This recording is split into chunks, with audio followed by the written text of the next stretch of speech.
قرآن مجید میں اللہ تعالیٰ نے ارشاد فرمایا لن تنالوا البر حتى تنفقوا مما تحبون کہ لوگوں تم خیر کامل نیکی اس وقت تک حاصل نہیں کر سکتے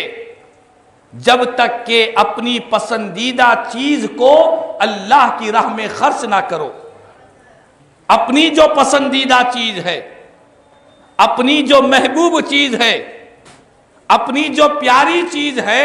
جب تک راہ خدا میں خیرات نہیں کرو گے، اللہ کی راہ میں قربان نہیں کرو گے،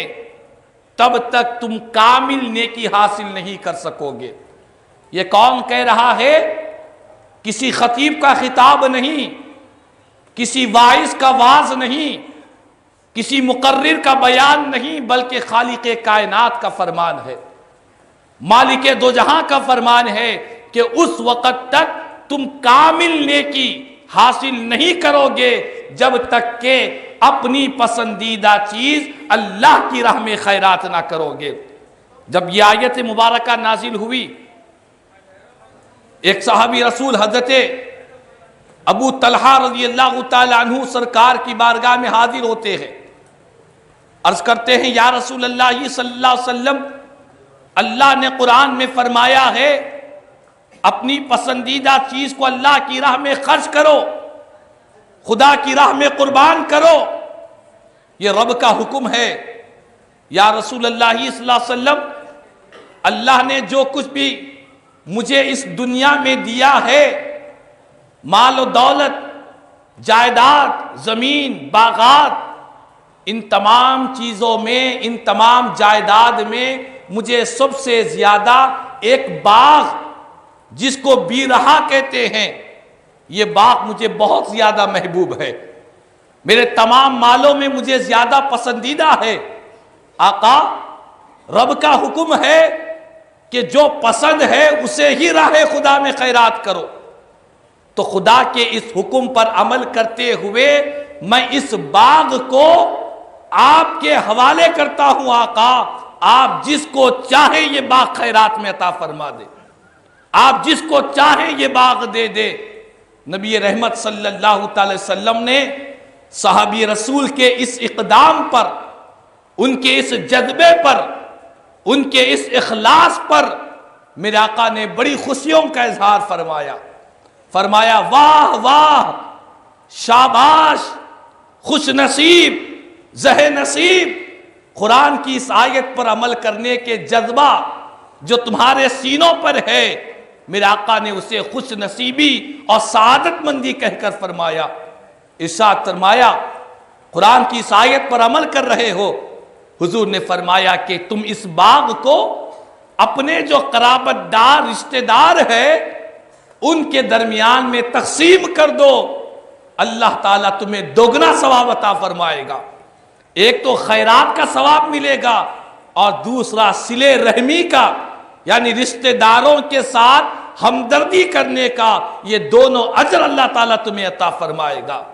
تو معلوم یہ ہوا اسلام، قرآن یہ ہمیں کہہ رہا ہے کہ اپنی پسندیدہ چیز کو اللہ کی راہ میں قربان کیا جائے،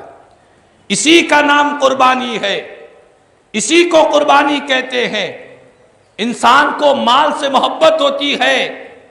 تو اللہ نے فرمایا کہ تم ایک دمبا خریدو،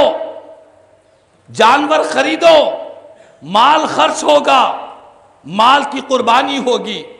اور جب جانور لاؤ گے تو جانور کو کھلانے پلانے میں جانور سے انسیت اور محبت پیدا ہو جائے گی۔ جب انسیت اور محبت جب پیدا ہو گئی جانور سے، اب حکم ہے کہ اس جانور کو اللہ کی راہ میں قربان کر دو۔ رب تعالیٰ یہ چاہتا ہے کہ جو میرا بندہ ہے، جو میرا پیارا ہے، جس کے دل میں میری محبت ہے،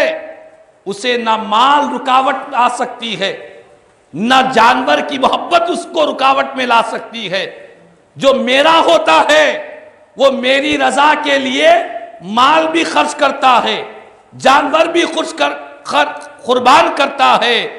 اولاد کو قربان کرتا ہے۔ جو میرا ہوتا ہے اگر میرا حکم ہو جائے تو اپنی جان کو بھی قربان کر دیتا ہے۔ اسی لیے یہ قربانی کا مفہوم ہے۔ آپ جب قربانی کرتے ہیں، قربانی سے پہلے ایک دعا ہے، اس دعا کا ایک مفہوم آپ کو سناتا ہوں کہ آپ سمجھ جائیں کہ قربانی کس چیز کا نام ہے۔ آج عید قربان کا پیغام کیا ہے؟ آپ جانور کو جب ذبح کرتے ہیں، ذبح سے پہلے یہ دعا پڑھتے ہیں، قُلْ إِنَّ صَلَاتِي وَنُسُكِي وَمَحْيَايَ وَمَمَاتِي لِلَّهِ رَبِّ الْعَالَمِينَ۔ یہ پوری دعا کا ایک حصہ میں آپ کو سنا رہا ہوں۔ قربان کرنے والا یہ کہتا ہے، اللہ کا کلام قرآن ہے کہ اے پیارے نبی آپ فرما دیجئے، بے شک میری نماز، بے شک میری قربانیاں، بے شک میری زندگی اور میری موت اللہ کے لیے ہے جو سارے جہانوں کا رب ہے۔ یعنی قربانی کرنے والا یہ نہیں کہہ رہا ہے کہ یہ قربانی صرف اللہ کے لیے ہے، نہیں، جس طرح نماز اللہ کے لیے ہے، جس طرح قربانی اللہ کے لیے ہے، خالق کا کلام قرآن کہہ رہا ہے کہ بندو صرف نماز، صرف قربانیاں ہی اللہ کے لیے نہ ہو، بلکہ تمہاری ساری زندگی اللہ کی رضا کے لیے ہو، تمہاری ساری زندگی رب کو راضی کرنے میں ہو، تمہاری صبح و شام،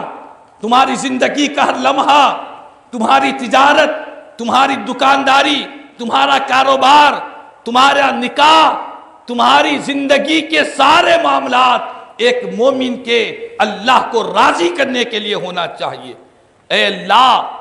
میری زندگی بھی تیرے لیے ہے، صرف زندگی نہیں بلکہ میری موت بھی اللہ کے لیے ہے، یہ خالق کا کلام قرآن کہہ رہا ہے۔ تو بہرحال قربانی کا ایک عظیم مفہوم ہے، قربانی کا ایک عظیم پیغام ہے، بندوں کو وہ پیغام دیا جا رہا ہے کہ بندو تمہاری زندگی کا ہر کام اللہ کو راضی کرنے کے لیے ہونی چاہیے۔ لیکن آج بڑے افسوس کے ساتھ، بڑی شرم کے ساتھ اور